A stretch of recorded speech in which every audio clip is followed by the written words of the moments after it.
Hi hello ನಮಸ್ಕಾರ ಸ್ನೇಹಿತರೆ. ಏನಪ್ಪ ಆಗ್ತದೆ ಇಲ್ಲಿ ಫೈನಲಿ ಡಿವೋರ್ಸ್ ಕೊಡೋಕೆ ಮುಂದಾಗ್ಬಿಟ್ಟು ತಾಂಡು ಆ ಕಡೆ ಭಾಗ ತಗೊಂಡಂಥ ನಿರ್ಧಾರ ಏನಾಗಿದೆ. ಅವಳು ತನ್ನ ಅಮ್ಮಂಗೆ ಆಡಿದ ಆ ಮಾತೇನು, ಜೊತೆಗೆ ಈ ಕಡೆ ಫೈನಲಿ ತಾಂಡವ್ ಮಗಳು ತನ್ವೇ ರೋಡಲ್ಲಿ ಬರ್ತಿರ್ಬೇಕಿದ್ರೆ ಆಕ್ಸಿಡೆಂಟ್ ಆಗಿದ್ದು ನಿಜಾನ, ಇದೆಲ್ಲವನ್ನ ಕೂಡ ತಿಳ್ಕೊಬೇಕು ಅಂದರೆ ಈಗಲೇ ನಮ್ಮ ಈ ಚಾನಲ್ನ ಸಬ್ಸ್ಕ್ರೈಬ್ ಮಾಡಿ, ಹಾಗೆ ಒಂದು ವಿಡಿಯೋವನ್ನು ಪೂರ್ತಿಯಾಗಿ ನೋಡಿ. ತಾಂಡವ್ ಮನೆಗೆ ಬರ್ತದಾಗಿ ಸಿಡ್ದು ಹೋಗ್ತದಾನೆ. ಈ ಕಡೆ ಶ್ರೇಷ್ಠ ತಾಂಡವ್ಗೆ ಕೋಪ ಜಾಸ್ತಿ ಮಾಡುವ ಹಾಗೆ ಮಾತಾಡ್ತಾಳೆ. ಬಿಕಾಸ್ ತಾಂಡವ್ಗೆ ಅಮ್ಮ ಅಂದರೆ ತುಂಬಾ ಇಷ್ಟ. ಆ ಅಮ್ಮನ ಬಗ್ಗೆ ಯಾರೇ ಏನೇ ಮಾತಾಡಿದ್ರು ಕೂಡ ತಾಂಡವ್ಗೆ ಇಷ್ಟ ಆಗೋದಿಲ್ಲ. ಈಗ ಅಮ್ಮನ ವಿರುದ್ಧವಾಗಿ ಮಾತಾಡಿ ಬಂದು ಅಮ್ಮನ ಮೇಲೆ ಕೋಪ ಮಾಡ್ಕೊಂಡಿದ್ರು ಕೂಡ ಶ್ರೇಷ್ಠ ಆಡು ಆ ಮಾತು ತಾಂಡವ್ಗೆ ಕೋಪ ತರಿಸುತ್ತೆ, ಸಿಟ್ಟು ತರಿಸುತ್ತೆ. ತಾಂಡವ್ ಒಂದು ಡೈರಿಂಗ್ ಡಿಸಿಷನ್ನ ತಗೊಳ್ಳೋ ಹಾಗೆ ಮಾಡೇ ಬಿಡುತ್ತೆ. ಹಾಗಿದ್ರೆ ಅಂಥ ಮಾತು ಏನು ಆಡ್ಬಿಟ್ಲು ಶ್ರೇಷ್ಠ. ಈ ಕಡೆ ಶ್ರೇಷ್ಠ ತಾಂಡವ್ ಆಡಿದ ಮಾತುಗಳನ್ನ ಕೇಳಿಸ್ಕೊಂಡು, ನಿಮ್ಮಮ್ಮ ಸರಿ ಇಲ್ಲ ತಾಂಡವ್, ನಿಮ್ಮಮ್ಮ ಪಕ್ಕ ಪ್ಲ್ಯಾನ್ ಮಾಡಿದ್ದಾರೆ, ದುಡ್ಡು ಇಸ್ಕೊಳ್ಳೇಬೇಕು ಅಂತ ಬಂದಿದ್ದಾರೆ. ನಿಮ್ಮಮ್ಮಗೆ ಸ್ವಂತ ಬುದ್ಧಿ ಇಲ್ಲ, ಭಾಗ್ಯ ಮಾತನ್ನು ಕೇಳ್ಕೊತಾರೆ, ಜೊತೆಗೆ ಸ್ವಂತವಾಗಿ ಆಲೋಚನೆ ಮಾಡೋಕ್ಕೆ ಬರಲ್ಲ, ಜೊತೆಗೆ ನಿಜ ಹೇಳಬೇಕು ಅಂದರೆ ಪಕ್ಕ ಪ್ಲ್ಯಾನೇ ಮಾಡಿದ್ದಾರೆ, ನಿನ್ನ ಹತ್ರ ದುಡ್ಡು ಕಿತ್ಕೋಬೇಕು ಅಂತಲೇ ಪ್ಲ್ಯಾನ್ ಮಾಡಿದ್ದಾರೆ ಅಂತ ಹೇಳ್ತಾಳೆ.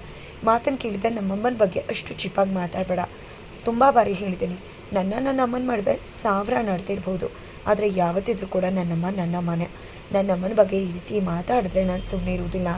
ಹೌದಾ, ನಿನ್ನಮ್ಮ ಅಷ್ಟೆಲ್ಲ ಮಾತಾಡಿದ್ದಾರೆ, ನೀನು ನನ್ನ ಮನೆಯಿಂದ ಆಚೆ ಕಳಿಸಿದ್ದಾರೆ, ಜೊತೆಗೆ ನಿನ್ನ ಮನೆ ಬರ್ಸ್ಕೋಬೇಕು ಅಂತ ಅಂದ್ಕೊಂಡ್ರು, ನಿನ್ನ ಹತ್ರ ಲೆಕ್ಕ ಕೇಳಿದ್ರು, ದುಡ್ಡು ಕೇಳಿದ್ರು, ಆದರೂ ಕೂಡ ನಿನ್ನಮ್ಮನ ಬಗ್ಗೆ ಇಷ್ಟು ಬಗೆಯಿಂದ ಮಾತಾಡ್ತಿದ್ಯಲ್ಲ ಅಂದಿದ್ದಕ್ಕೆ ಇದಕ್ಕೆಲ್ಲ ಕಾರಣ ಭಾಗ್ಯ. ಆ ಭಾಗ್ಯನೇ ನಮ್ಮಮ್ಮನ ತಲೆ ಕೆಡಿಸಿರೋದು, ಆ ಭಾಗ್ಯ ಅಂತಾನೆ ನಮ್ಮಮ್ಮ ನನ್ನ ಆಚೆ ಹಾಕಿದ್ದು. ಇದಕ್ಕೆಲ್ಲ ಕಾರಣ ಆ ಭಾಗ್ಯನ. ನಾನು ಮನೇಲಿ ಇರಬೇಕಾದ್ರೇ ನಮ್ಮಮ್ಮನ ತಲೆ ಕೆಡಿಸ್ತಿದ್ಲು ಅವಳು, ನನ್ನ ವಿರುದ್ಧ ನಮ್ಮಮ್ಮನೇ ಕಟ್ತಾ ಇದ್ಲು. ಅಂಥದ್ರಲ್ಲಿ ಈಗ ಆಚೆ ಬಂದಿದ್ದೇನೆ ನಾನು ಅಂದಮೇಲೆ ಅವಳು ನನ್ನ ವಿರುದ್ಧ ನಮ್ಮಮ್ಮನ ಕಟ್ಟೋದಿಲ್ವಾ? ಆ ರೀತಿ ಕಟ್ಟಿದ್ದಾಳೆ, ಅದಕ್ಕೆ ನಮ್ಮಮ್ಮ ಆ ರೀತಿ ಮಾತಾಡ್ತಿದ್ದಾರೆ ಹೊರತು ನನ್ನಮ್ಮ ತುಂಬ ಅಂದರೆ ತುಂಬ ಒಳ್ಳೆಯವರು ಅಂತ ಹೇಳ್ತಾರೆ. ಇದೇ ಸಿಚುವೇಶನ್ನ ಯೂಸ್ ಮಾಡ್ಕೊಂಡಂತಹ ಶ್ರೇಷ್ಠ ಆಡೋ ಒಂದು ಮಾತು ತಾಂಡವ್ ನಿರ್ಧಾರನ ಬದಲಾಯಿಸ್ಬಿಡುತ್ತೆ. ಈ ಕಡೆ ಹೌದಾ, ಭಾಗ್ಯನೇ ಕಾರಣ ಅಂತ ಹೇಳ್ತಿದ್ಯಲ್ವಾ, ನಿನ್ನ ಜೀವನ ಈ ರೀತಿ ಆಗೋದಕ್ಕೆ, ನೀನು ಆ ಮನೆಯಿಂದ ಆಚೆ ಬಂದು ನಿಮ್ಮಮ್ಮ ನಿನ್ನ ವಿರುದ್ಧ ನಿಂತು ಮಗನೇ ಬೇಡ ಅನ್ನೋದಕ್ಕೆ, ಸೊಸೆ ಪರ ನಿಂತ್ಕೊಳ್ಳೋದಕ್ಕೆಲ್ಲ ಕಾರಣ ಭಾಗ್ಯ ಅಂದಮೇಲೆ ಅಂಥವಳು ಯಾಕೆ ಬೇಕು ನಿನಗೆ? ಡಿವೋರ್ಸ್ ಕೊಟ್ಬಿಡು. ನೀನು ಹೆಂಡತಿ ಅನ್ನೋ ಅಧಿಕಾರದಲ್ಲಿ ತಾನು ಇಷ್ಟೆಲ್ಲ ಮಾಡ್ತಿದ್ದಾಳೆ. ಡಿವೋರ್ಸ್ ಕೊಟ್ಟರೆ ಆ ಮನೇಲೂ ಅವಳಿರಲ್ಲ, ನಿನ್ನ ಲೈಫಲ್ಲೂ ಇರಲ್ಲ, ನಿಮ್ಮ ಪ್ರಾಬ್ಲಮ್ ಎಲ್ಲ ಕ್ಲಿಯರ್ ಆಗಿಬಿಡುತ್ತಲ್ಲ ಅಂತಾಳೆ. ಈ ಕಡೆ ಹೌದೌದು, ನೀನು ಹೇಳು ಸುಲಭವಾಗಿ ಅವ್ನು ಡಿವೋರ್ಸ್ ಕೊಟ್ಬಿಡ್ತಾನೆ. ಡಿವೋರ್ಸ್ ಕೊಡಬೇಕು ಅಂದಿದ್ರೆ ಇಷ್ಟು ದಿನ ಬೇಕಾಗಿರಲಿಲ್ಲ. ಯಾವತ್ತೂ ಅವನು ಅವಳಿಗೆ ಡಿವೋರ್ಸ್ ಎಸೆತಿದ್ದ ಅಂತ ಸುಂದ್ರಿ ಅವರು ಹೇಳಿದ್ದಕ್ಕೆ, ಹೌದು ಶ್ರೇಷ್ಠ, ನೀನು ಹೇಳಿದ ಮಾತು ಸರಿಯೇ, ನೋಡು ಅವಳಿಗೆ ಡಿವೋರ್ಸ್ ಕೊಟ್ಬಿಡ್ತೀನಿ, ಹೀಗೆ ಶಾಕ್ ಕೊಡ್ತೀನಿ ಅಂತ ಡಿವೋರ್ಸ್ ಪೇಪರ್ನ ಅವಳ ಮುಖಕ್ಕೆ ಬಿಸಾಕ್ತೀನಿ. ಆ ತಾಳೆಯಿಂದನೇ ತಾನೇ ಇಷ್ಟೆಲ್ಲ ಮೆರೀತಿದ್ದಾಳೆ, ಅವಳಿಗೆ ಸರಿಯಾಗಿ ಬುದ್ಧಿ ಕಲಿಸ್ತೀನಿ, ನಮ್ಮ ಅಮ್ಮನಿಂದ ಅವಳನ್ನ ದೂರ ಮಾಡಿ, ಆ ಮನೆಯಿಂದ ದೂರ ಮಾಡಿ, ನನ್ನ ಜೀವನದಿಂದ ದೂರ ಮಾಡ್ತೀನಿ ಅಂತ ಹೇಳಿ ನಿರ್ಧಾರ ಮಾಡೇ ಬಿಟ್ಟ. ಇದನ್ನು ಕೇಳಿಸ್ಕೊಂಡಿದ್ದೆ ಶ್ರೇಷ್ಠವಾಗಿ ಖುಷಿ ಆಗೇ ಹೋಯಿತು. ಬಿಕಾಸ್ ಒಮ್ಮೆ ಕೂಡ ತಾಂಡವ್ ಇಂಥ ನಿರ್ಧಾರಕ್ಕೆ ಬಂದಿರಲಿಲ್ಲ. ಡಿವೋರ್ಸ್ ತೊಗೋಬೇಕು ಅಂದಾಗ ಕೂಡ ಅವ್ನು ಯಾವುದೇ ಮಾತುಗಳನ್ನ ಆಡ್ತಾ ಇರಲಿಲ್ಲ. ಈಗ ತನ್ನ ಮದುವೆಗೆ ಹಾದಿ ಕ್ಲಿಯರ್ ಆಯಿತು. ತಾಂಡವ್ ಫೈನಲಿ ಡಿವೋರ್ಸ್ ಕೊಡ್ತೀನಿ ಅಂದಿದ್ದಾನೆ ಅಂತ ಖುಷಿ ಪಡ್ತಿದ್ದಾಳೆ. ಖಂಡಿತ ಅವಳು ಅಂದ್ಕೊಂಡಿದ್ದು ನಿಜಾನೇ. ಅಲ್ಲಿ ಅಮ್ಮ ಬಂದಾಗ ತಾಂಡವ್ ಅಂದ್ಕೊಂಡಿದ್ದು, ನನ್ನಮ್ಮ ಭಾಗ್ಯನ ಕರ್ಕೊಂಡು ಬಂದಿದ್ದಾರೆ ಅಂದರೆ, ಲಾಯರ್ ಬಂದಿದ್ದಾರೆ ಅಂದರೆ ನನಗೆ ಡಿವೋರ್ಸ್ ಕೊಡಿಸ್ಬಿಡ್ಬೋದೇನು ಅಂತ. ಆಗಲೂ ಕೂಡ ಅವನು ಪ್ರಿಪೇರ್ ಆಗಿರಲಿಲ್ಲ. ಏನಪ್ಪ ಮಾಡಲಿ, ಒಮ್ಮೆ ಕೂಡ ನಾನು ಭಾಗ್ಯಗೆ ಡಿವೋರ್ಸ್ ಕೊಡಬೇಕು ಅಂತ ಅಂದ್ಕೊಂಡವನಲ್ಲ, ಅವಳು ಅಂದರೆ ಇಷ್ಟ ಇಲ್ಲ ಅಷ್ಟೇ, ಹಾಗೆ ಯೋಚನೆ ಮಾಡ್ದವನಲ್ಲ ಅಂತಾನೆ ಅಂದ್ಕೊಂಡಿದ್ದ. ಆದರೆ ಇವತ್ತು ಡಿವೋರ್ಸ್ ಕೊಡಬೇಕು ಅಂತ ಯೋಚನೆ ಮಾಡಿಬಿಟ್ಟ. ಲಾಯರ್ ನೋಟಿಸ್ನ ಕಳಿಸ್ಬೇಕು, ಲಾಯರ್ ಹತ್ರ ಡಿವೋರ್ಸ್ ಪೇಪರ್ನ ರೆಡಿ ಮಾಡಿಸಿ ಕಳಿಸ್ತೀನಿ ಅಂತ ಹೇಳಿಬಿಟ್ಟ. ಆದರೆ ಇಲ್ಲಿ ಶ್ರೇಷ್ಠ ಆಸೆಗೆ ಮಣ್ಣೆರ್ಚಿದ್ದಾರೆ ಸುಂದ್ರಿ. ನೀನು ಅಂದ್ಕೊಂಡಾಗ ಏನೂ ಆಗಲ್ಲ, ಅವ್ನು ಪಕ್ಕಾ ಪುಕ್ಳು ಅಂತ ಹೆದ್ರು ಪುಕ್ಕು ಈ ರೀತಿ ಎಲ್ಲ ಮಾಡುತ್ತೆ ಅಂದರೆ ಅದು ನಿನ್ನ ಭ್ರಮೆ ಅಷ್ಟೇ. ಅವನು ಆ ರೀತಿ ಇದ್ದಿದ್ರೆ ಯಾವತ್ತೂ ಅವಳನ್ನ ಬಿಟ್ಟು ನಿನ್ನ ಹತ್ರ ಬರ್ತಿದ್ದ. ಇದಕ್ಕೆಲ್ಲ ಏನೋ ಅವಳ ಮೇಲಿರೋ ಕೋಪ ಕಾಡ್ತಿದ್ದಾನಷ್ಟೇ. ಅವನಿಗೆ ಅವ್ರ ಅಮ್ಮನ ಮುಂದೆ ನಿಲ್ಲೋದಕ್ಕೂ ಭಯ, ಕೋರ್ಟ್ ಮುಂದೆ ನಿಲ್ಲೋದಕ್ಕೂ ಭಯ. ಇವತ್ತು ಅವಳ ಮೇಲೆ ಕೋಪ ಇದೆ, ಅದಕ್ಕೆ ನಿನ್ನಿಂದ ಬಂದ. ಆನಂತರ ನಿನ್ನ ಮೇಲೆ ಕೋಪ ಇದ್ದರೆ ಅವ್ನು ನೇರವಾಗಿ ಹೋಗೋದು ಅವಳ ಹತ್ರನೇ ಅಂತ ಹೇಳ್ತಿದ್ದಾರೆ. ನಂತರ ಈ ಕಡೆ ಶ್ರೇಷ್ಠ ಇಲ್ಲ, ಅವನಿಗೆ ಹೇಳಿರೋ ಮಾತನ್ನು ನಿಜ ಮಾಡಲೇಬೇಕು, ಮೊದಲು ಅವನ ಕೈಯಿಂದ ಡಿವೋರ್ಸ್ ಕೊಡಿಸ್ಬೇಕು ಅಂತ ಯೋಚನೆ ಮಾಡ್ತಿದ್ದಾಳೆ. ಇಲ್ಲಿ ಭಾಗ್ಯ ಮಗ ಜಗಳ ಮಾಡ್ಕೊತಿದ್ದಾರೆ.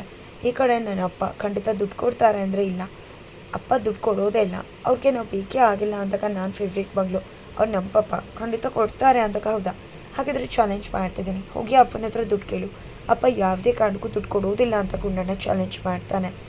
ಈ ಕಡೆ ಸುನಂದ್ ಅವರು ಭಿಕ್ತಿಯಮ್ಮ ಆ ರೀತಿ ಮಾತಾಡಬಾರ್ದಿತ್ತು, ಹೇಗಾದರೂ ಮಾಡಿ ಕರ್ಕೊಂಡು ಬರಬೇಕಿತ್ತು, ಭಿಕ್ತಿಯಮ್ಮ ತಪ್ಪು ಮಾಡಿದ್ರು ಅಂತ ಹೇಳ್ತಾರೆ ಭಾಗ್ಯಗೆ. ಈ ಕಡೆ ಕುಸುಮರು, ಹೌದಾ ಭಾಗ್ಯ ನಾನು ತಪ್ಪು ಮಾಡಿಬಿಟ್ನಾ ಅಂತ ಕೇಳ್ತಿದ್ದಾರೆ. ಇಲ್ಲ ಅತ್ತೆ ನೀವು ಏನೂ ಕೂಡ ತಪ್ಪು ಮಾಡಿಲ್ಲ ಅಂತ ಹೇಳ್ತಾರೆ. ನೋಡಿ ಸುನಂದ್ ಅವರೇ, ನನ್ನ ಮಗನ ನಾನು ಕಳಿಸಿಲ್ಲ, ಅವನೇ ಹೆಂಡತಿ ಮಕ್ಕಳು ಅಪ್ಪ ಅಮ್ಮ ಬೇಡ ಅಂತ ಹೊರಗಡೆ ಹೋಗಿದ್ದು. ಅಂಥವನ ಹತ್ರ ಹೋಗಿ ದಮಯ್ಯ ದತ್ತಯ್ಯ ಬಾಪ್ಪ ಅಂತ ಕಾಲಿಡ್ದು ಕೇಳಿಕೊಂಡು ಬರುವಂಥ ಗುಣ ನನಗಿಲ್ಲ. ಅಂಥ ಕೆಲಸ ನಾನು ಮಾಡೋದೂ ಇಲ್ಲ. ಅವನಿಗೆ ಹೆಂಡತಿ ಮಕ್ಕಳು ಬೇಕು ಅಂದಿದ್ರೆ ಅವನೇ ಬರ್ತಿದ್ದ. ಇಷ್ಟೆಲ್ಲ ಮಾಡ್ತಿದ್ದಾನೆ ಅಂದರೆ ಅವ್ನಿಗೆ ಬೇಕಾಗಿಲ್ಲ. ಅಂಥವನ್ನ ದಮಯ್ಯ ದತ್ತಯ್ಯ ಅಂದ್ಕೊಂಡು ಕರ್ಕೊಂಡು ಬಂದರೆ ಏನಾಗುತ್ತೆ ಅಂತ ಗೊತ್ತಾ? ನನಗದು ಬರೋದೇ ಇಲ್ಲ. ನನಗೇನು ಮಾಡಿದನೋ ಅದನ್ನು ಸರಿಯಾಗಿ ಮಾಡಿದ್ದೀನಿ ಅಂತ ನನಗೆ ಗೊತ್ತಿದೆ ಅಂತ ಕುಸುಮ ಅವರು ಹೇಳ್ತಾರೆ. ಈ ಕಡೆ ಭಾಗ್ಯ ಕೂಡ, ಹೌದು ಅಮ್ಮ ಅತ್ತೆ ಏನು ಹೇಳ್ತಿದ್ದಾರೋ ಖಂಡಿತವಾಗಿ ನಿಜ. ಅತ್ತೆ ಸಂಸ್ಕಾರ ಕೊಟ್ಟಿರೋ ಸಂಸ್ಕಾರ ನಿಜನೇ ಆಗಿದ್ರೆ, ನನ್ನ ಪ್ರೀತಿ ಸತ್ಯನೇ ಆಗಿದ್ರೆ ಖಂಡಿತ ಅವರು ಅರ್ಥ ಮಾಡ್ಕೊಂಡು ಬಂದೇ ಬರ್ತಾರೆ. ಯಾವುದೇ ಕಾರಣಕ್ಕೂ ಕೂಡ ಅವರನ್ನು ಮನೆ ಕರೆಯೋ ಮಾತೇ ಇಲ್ಲ. ನಾನು ಆಲ್ರೆಡಿ ಅವ್ರನ್ನ ಕರೆದಿದ್ದೇನೆ. ಆಗ ಅವ್ರು ಏನು ಮಾತಾಡಿದ್ರು ಹೇಗೆ ಮಾತಾಡಿದ್ರು ಅಂತ ನಂಗೆ ತುಂಬ ಚೆನ್ನಾಗಿ ಗೊತ್ತಿದೆ ಅಂತಾರೆ. ಆದರೆ ಇಲ್ಲಿ ಸುನಂದ್ ಅವ್ರು ಮಾತ್ರ, ಭಿಕ್ತಿಯಮ್ಮ ನೀವೇನೋ ಹೇಳ್ಬಿಡ್ತೀರಾ, ನೀವಿದ್ರೆ ಆಗೋಯ್ತಾ, ಗಂಡ ಇರಬೇಕಲ್ವ, ಅಕ್ಕಪಕ್ಕದವ್ರು ಆಡೋ ಮಾತುಗಳಿಗೆ ಉತ್ತರ ಹೇಗೆ ಕೊಡೋಕ್ಕಾಗುತ್ತೆ? ನೀವೇನು ಕೊಟ್ರಿ ಅವತ್ತು? ನಿಮ್ಮ ಮಗ ಮಧ್ಯೆ ಲಂಗು ಲಗಾಮಿಲ್ಲ, ಮನೇಲಿ ಹೇಗೋ ನಿಮ್ಮ ಒಂದು ಕಪಿ ಮಿಶ್ರಲಿದ್ದ, ನೀವೀಗ ಏನು ಬೇಕಿದ್ರೂ ಮಾಡ್ಕೊ ಹೋಗು ಅಂತ ಬಿಟ್ಬಿಟ್ರಿ. ಏನು ಮಾಡ್ತಾನೆ ಅಂತ ನಿಮ್ಗೆ ಗೊತ್ತಾ? ಲಗಾಮ್ ಕೂಡ ಎಲ್ಲ ಅವನಿಗೆ. ನನ್ನ ಯೋಚನೆ ನಿಮ್ಗೇನು ಗೊತ್ತಾಗುತ್ತೆ ಅಂತ ಹೇಳ್ತಾರೆ. ಆದರೂ ಕೂಡ ಇಲ್ಲಿ ಕುಸುಮ ಹಾಗೆ ಸುನಂದ್ ಅವ್ರಿಗೆ ಸಮಾಧಾನ ಮಾಡಿ ಇಬ್ಬರನ್ನ ಕೂಡ ಮನೆ ಮಲ್ಗೋಕೆ ಅಂತ ಕಳಿಸ್ತಾಳೆ. ಆದರೆ ಇಲ್ಲಿ ಈಗಲೂ ಕೂಡ ಭಾಗ್ಯಕ್ಕೆ ನೆಮ್ಮದಿಲ್ಲ, ಕಣ್ಣೀರು ಹಾಕ್ತಿದ್ದಾರೆ. ಮತ್ತೆ ಸುನಂದ್ ಅವ್ರು ಬಂದು, ಭಾಗ್ಯ ಅರ್ಥ ಮಾಡ್ಕೊ, ಭಿಕ್ತಿಯಮ್ಮ ಏನೋ ಆ ರೀತಿ ಮಾಡಿಬಿಟ್ಟಿದ್ದಾರೆ, ನೀನು ಅವ್ರನ್ನ ಭೇಟಿ ಮಾಡಿ ಮಾತಾಡಿಸಿ ಅರ್ಥ ಮಾಡಿಸಿ ಮಕ್ಳಿಗೋಸ್ಕರನಾರು ಬನ್ನಿ ಅಂತ ಹೇಳಿ ಕಾಡಿಬೇಡಿ ಕರ್ಕೊಂಡು ಬಾಮ್ಮ ಅಂತ ಹೇಳ್ತಿದ್ರೆ, ಇಲ್ಲಮ್ಮ ಅತ್ತೆ ವಿರುದ್ಧವಾಗಿ ನಾನು ಹೋಗೋದಿಲ್ಲ, ಅತ್ತೆ ಏನು ಮಾಡಿದಾರೋ ಅದನ್ನು ಸರಿಯಾಗಿ ಮಾಡಿದ್ದಾರೆ, ನಾನು ಅತ್ತೆಗೆ ಬದ್ಧವಾಗಿರ್ತೀನಿ, ಅತ್ತೆ ಮಾತನ್ನು ಸುಳ್ಳು ಮಾಡಿ ಅವನ್ನ ಕರೆಯೋಕ್ಕೆ ಸಾಧ್ಯನೇ ಇಲ್ಲ ಅಂತ ಹೇಳ್ತಾಳೆ. ಈ ಮಾತನ್ನು ಕೇಳಿಸ್ಕೊಂಡು ಕುಸುಮವ್ರಿಗೆ ಖುಷಿಯಾಗುತ್ತೆ. ನಂತರ ಈ ಕಡೆ ಬೆಳಗ್ಗೆ ತನ್ವಿ ಸ್ಕೂಲಿಗೆ ಹೊರಟಿದ್ದಾಳೆ. ಅವಳು ಸ್ಕೂಲ್ಗೆ ಹೋಗೋ ಮುನ್ನ ಅಪ್ಪನ ಭೇಟಿ ಮಾಡಬೇಕು ಅಂತ ಹೇಳಿ ಗುಂಡಣ್ಣನ ಜೊತೆ ಚಾಲೆಂಜ್ ಮಾಡಿರೋ ತನ್ವಿ ಅಪ್ಪನ ಭೇಟಿ ಮಾಡಬೇಕು ಅಂತ ಹೋಗ್ತಿದ್ದಾಳೆ. ಗುಂಡಣ್ಣ ಆಡಿದ ಮಾತುಗಳನ್ನ ನೆನಪು ಮಾಡ್ಕೊತಿದ್ದಾರೆ. ಖಂಡಿತ ಯಾವುದೇ ಕಾರಣಕ್ಕೂ ಪಪ್ಪ ನಮ್ಮನ್ನು ಪ್ರೀತಿಸೋದಿಲ್ಲ, ಪಪ್ಪ ನೀನು ದುಡ್ಡು ಕೇಳಿದ್ರೆ ಕೊಡೋದಿಲ್ಲ ಅಂತ, ಇಲ್ಲ ನಮ್ಮ ಪಪ್ಪ ನಂಗೆ ದುಡ್ಡು ಕೊಟ್ಟೇ ಕೊಡ್ತಾರೆ ಅನ್ನೋ ಹೋಪ್ಸಲ್ಲಿ ತನ್ವಿ ಹೋಗ್ತಿದ್ದಾಳೆ. ಫೈನಲಿ ಇದೇ ರೀತಿ ಯೋಚನೆ ಮಾಡ್ಕೊಂಡು ಹೋಗಬೇಕಿದ್ರೆ ಗಾಡಿ ಬರ್ತಿರೋ ಒಂದು ಪ್ರಜ್ಞೆ ಕೂಡ ಇಲ್ಲ ತನ್ವಿಗೆ. ಫೈನಲಿ ಆ ಗಾಡಿ ಬಂದು ತನ್ವಿಗೆ ಕುತ್ತೇ ಬಿಡುತ್ತೆ. ಆಕ್ಸಿಡೆಂಟ್ ಆಗೇ ಬಿಡುತ್ತೆ. ಆ ಆಕ್ಸಿಡೆಂಟ್ ಚಿಕ್ಕದ ದೊಡ್ಡದ ಅನ್ನೋದು ಗೊತ್ತಿಲ್ಲ. ದೊಡ್ಡದಾಗಿದ್ರೆ ಅವಳ ಕಂಡೀಷನ್ ಹೇಗಿದೆ, ಇಂಥ ಕಂಡೀಷನಲ್ಲಿ ಕೂಡ ಶ್ವೇಶ್ವರ ತಾಂಡವನ ತಡೆದು ಅವನ್ನ ಮಿಸ್ಲೀಡ್ ಮಾಡ್ತಾಳ. ಇಂಥ ಕಂಡೀಷನಲ್ಲೂ ಕೂಡ ತಾಂಡವ್ ಬರುವುದಿಲ್ವ?